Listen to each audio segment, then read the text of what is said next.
Olá pessoal, eu sou Alexandra Fará, eu sou jornalista de moda e de sustentabilidade, porque sustentabilidade hoje norteia todas as nossas ações e também todas as ações da Breton.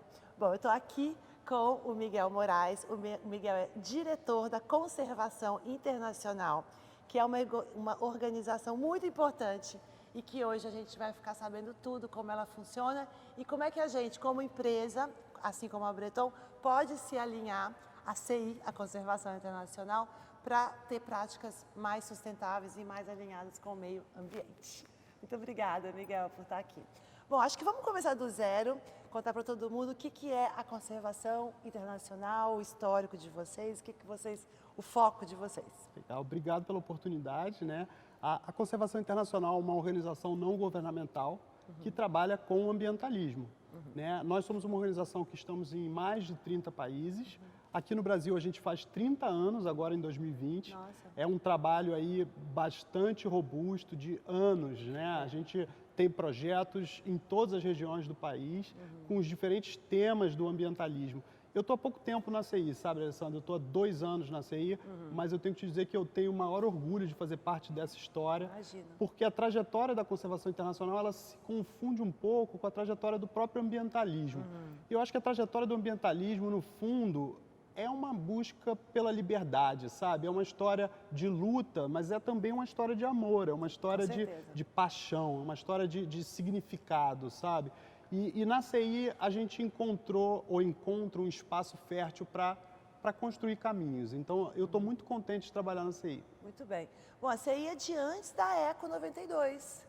Exato. 2 anos antes. Exatamente. A questão da sustentabilidade mudou de lá para cá? Quer dizer, o que para vocês é sustentabilidade hoje? Legal você trazer essa referência da Rio 92, porque na Rio 92 a gente trouxe efetivamente o ambientalismo para a política. A Rio 92 foi um marco, a gente teve na Rio 92 o início de importantes convenções, mas mais importante do que isso foi o engajamento tanto do setor político como das empresas. Então, após a Agenda 21, as empresas realmente enxergaram que precisavam incorporar dentro dos seus processos produtivos a sustentabilidade. Né? Então, muitas organizações buscaram construir suas próprias fundações, né, para os projetos sociais, para os projetos socioambientais. Outras buscaram parcerias com organizações como a Conservação Internacional, né, que tem capilaridade no território, que tem uma visão mais ampla da sustentabilidade, conectada com as agendas globais. Né? O importante é a gente trabalhar junto, é a gente dialogar, é a gente trazer diferentes perspectivas para construir caminhos para um futuro diferente. Qual que é a agenda global hoje? Hoje estamos todos muito preocupados com a crise climática. Isso não quer dizer que a gente tenha que ter uma visão fatalista sobre o futuro, não é isso. Quer dizer que a gente precisa ser responsável pelas nossas escolhas. Né? E eu acho que às vezes é difícil a gente entender isso. O que a gente escolhe hoje... Você faz escolha o tempo inteiro, né? Exatamente. Se escova o dente com a torneira aberta, se fecha a torneira, exatamente. Se recicla o lixo, se não recicla o lixo, se bebe água, se não bebe. Exato, e às vezes coisas até mais distantes um pouco do dia a dia. Por exemplo, aonde você aplica o seu dinheiro, que investimentos você faz, para onde está indo esse dinheiro. Não, e para as empresas que estão assistindo a gente, assim, se você é uma empresa verde hoje em dia, você tem muito mais aporte financeiro. Exatamente. Além da credibilidade diante do consumidor final. Exatamente. Tem tanto esse componente de construção da marca, eu acho que cada vez mais é importante estar alinhado a princípios que são princípios cada vez mais importantes, né? Mas eu acho que também tem essa movimentação que é importante do consumo consciente, né? Porque cada vez mais o consumidor ele está mais criterioso, né? Ele escolhe melhor as marcas que ele quer consumir. De acordo com os valores dele. Exatamente. Aí que está o ponto. É uma questão de valores. É uma questão de repensar, de ressignificar um pouco as nossas prioridades. O que é importante para a gente enquanto ser humano, né? Enquanto empresa. Enquanto família, enquanto tudo. Enquanto viajante. Exatamente. Agora, assim, exatamente antes da gente entrar no trabalho que vocês estão começando a desenvolver com a Breton, assim, exatamente o que vocês fazem, né? Então, assim, pessoa física não, é sempre uma empresa que você se alinha. Tem muitas empresas no Brasil. Não é só empresa não, na verdade não. Tem pessoas físicas, tem empresas, tem organizações, tem associações, tem cooperativas, talvez para responder essa pergunta, Alessandra, eu queria só fazer um parênteses, porque às vezes a gente confunde um pouco o trabalho da ONG.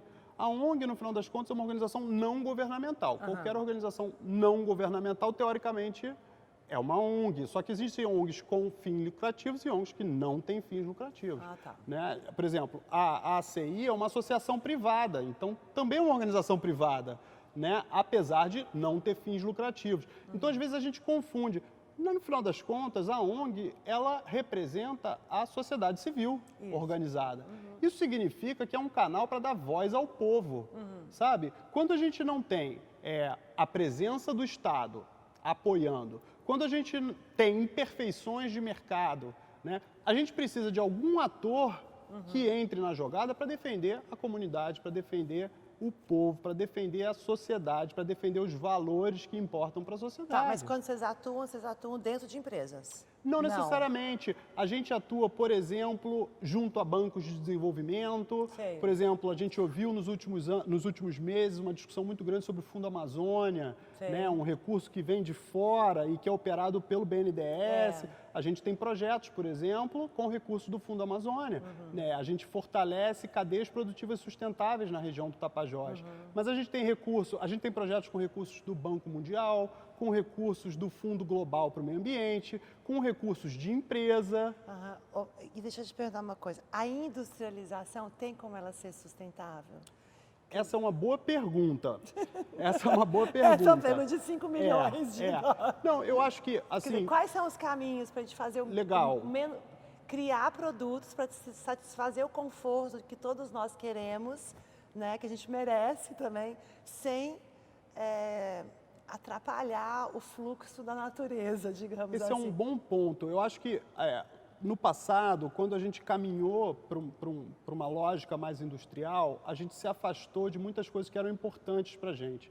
O trabalho, no final das contas, ele pauta a relação de nós, enquanto indivíduos, com a natureza. E muitas vezes, nessa verticalização do processo de industrialização, a gente perdeu essa conexão com todo, essa conexão com algo maior. Se alienou completamente. Então, eu acho que isso é a fratura metabólica do Marx e Engels lá atrás. Eu acho que hoje a gente enxerga as coisas ligeiramente diferentes. Então, quando a gente fala em sustentabilidade, a visão mais tradicional de sustentabilidade é aquela visão que a gente precisa equacionar, né, o que acontece na dimensão ambiental, social e econômica, pensando nas gerações atuais, mas também pensando nas gerações futuras. Que é a definição de Brundtland. Exatamente, o relatório Brundtland, exatamente, que era uma pesquisadora. De 83, nossa, usei muito isso no meu projeto de tese. Exatamente. Ele ainda é muito honesto e bons princípios, mas já foi atualizado, é isso? Sim, engraçado que a atualização... É que a geração futura chegou, somos... Exato. Não, e a atualização é um resgate do que já existia, porque a gente tem uma coisa chamada sustentabilidade rasa e sustentabilidade profunda. Me conta. Que vem de uma teoria da ecologia profunda, um cara chamado Arnold Ness, que era um cara que ele acreditava que a sustentabilidade não era a interseção entre o social, o ambiental e o econômico. Porque na visão dele, na verdade, o econômico ele só existe dentro do social e o social só existe dentro do ambiental. E ele tem razão, porque a economia é uma forma da gente regular as trocas dentro da sociedade. E a sociedade, ela tem influência de diferentes culturas e a relação do homem com a natureza é que pauta, né, esses valores e essa cultura. A falta da relação, às vezes. Exato. Mas eu acho que hoje, eu tô trazendo esse resgate porque eu vejo que existe uma movimentação do setor privado para trazer para o seu próprio processo produtivo o que antes a gente considerava como externalidade. Então, aqueles impactos que eram impactos não desejáveis, eu considerava fora do processo produtivo e não contabilizava. Então, por exemplo, às vezes eu tenho um processo produtivo que depende de água. Jeans, por exemplo, demanda muito consumo de água. Para onde vai essa água depois? E às vezes é terceirizado, então o terceirizado ninguém cuidava. Aí você não se preocupa, não se responsabiliza. O que a gente está tentando buscar é uma lógica onde as empresas e o setor privado possam internalizar gradualmente, porque a gente sabe que é uma transição, é um caminho, internalizar parte dessas coisas que ficavam de fora da conta. E a lógica aqui não é, isso está fora do meu processo produtivo, eu não vou contabilizar. A lógica aqui é o seguinte, para a empresa ter um resultado positivo, todo mundo precisa ganhar. não é só a empresa. Isso significa uma lógica de construção de valor compartilhado. Isso significa ter impacto positivo e não impacto negativo. Então, nesse contexto, eu acho que sim faz sentido e eu acho que a indústria passa a ter um papel fundamental, porque a indústria passa a criar demanda por produtos e serviços da floresta. A indústria passa a valorizar a floresta em pé. Essa é a única forma de acabar com o desmatamento, é dar valor para a floresta. A gente tem uma das florestas mais biodiversas do mundo e a gente nem começou a entender o que tem ali. De ativos, por exemplo, de materiais. Veja, por exemplo, no mercado da moda, a gente tem tribos indígenas na Amazônia, aldeias que trabalham com algodão orgânico e que fazem vestimentas fantásticas. A gente tem a escama do pirarucu, que dá calçados lindíssimos. A gente tem plantas que substituem a fibra de vidro que é usada nos barcos e nas pranchas de surf. A gente tem uma riqueza que a gente não explora, que a gente não aproveita. Mas se ela for explorada, ela não deixa... É isso que eu quero chegar. Existe, né? Quer dizer, vocês ajudam as empresas a calibrar isso, por exemplo, porque as pessoas querem gerar riqueza ali naquela comunidade, mas sem se apropriar e sem também gerar riqueza demais que acaba tirando a verdade ou atrapalhando. Eu acho que Nossa, isso é tão difícil. É tão difícil. Tem dois pontos que eu acho que são pontos cruciais. Primeiro é compreender que a natureza funciona a partir de processos cíclicos. E que nós só temos esse planeta. Só tem um planeta, não tem plano B. Isso significa que os recursos são finitos e esgotáveis. Ou seja, se o seu processo produtivo não entende e não respeita esse ciclo... E esse limite. Você vai ter problema. Entendi. Então a consciência agora é essa. A consciência é essa. Saber que tem limite. E que é cíclico. E que a gente precisa entender os ciclos da natureza. Hoje de manhã eu falei, queria tanto comer um abacate, ela falou, não é da época. Exatamente. Exatamente. Aí se você quiser um abacate mesmo assim, você vai ter que trazer esse abacate de um lugar onde é a época, e aí a pegada de emissão de carbono é enorme. Então, vocês lidam com pegada de carbono exatamente assim, por exemplo, com a Breton, o que vai ser o trabalho que vocês devem estar planejando? Legal. Né? A gente trabalha sim com pegada de carbono. Sabe todas as variáveis? Sim, a gente olha para a interação do homem com a natureza, a gente trabalha para fortalecer a sociedade, porque a gente acredita que quando a sociedade cuida da natureza, a gente consegue chegar em qualidade de vida, em bem-estar humano. Então, fortalecer as estruturas sociais. Mas qual metodologia você usa? Boa. A gente trabalha em várias frentes. Hoje, a gente tem atacado essa questão da crise climática. A gente já entendeu, já existe uma série de estudos que mostram que a natureza ela pode resolver 30% do problema da mudança climática. Agora, o curioso, Alessandra, é que, por outro lado, esse tipo de solução só recebe 2% do financiamento global para mudanças climáticas.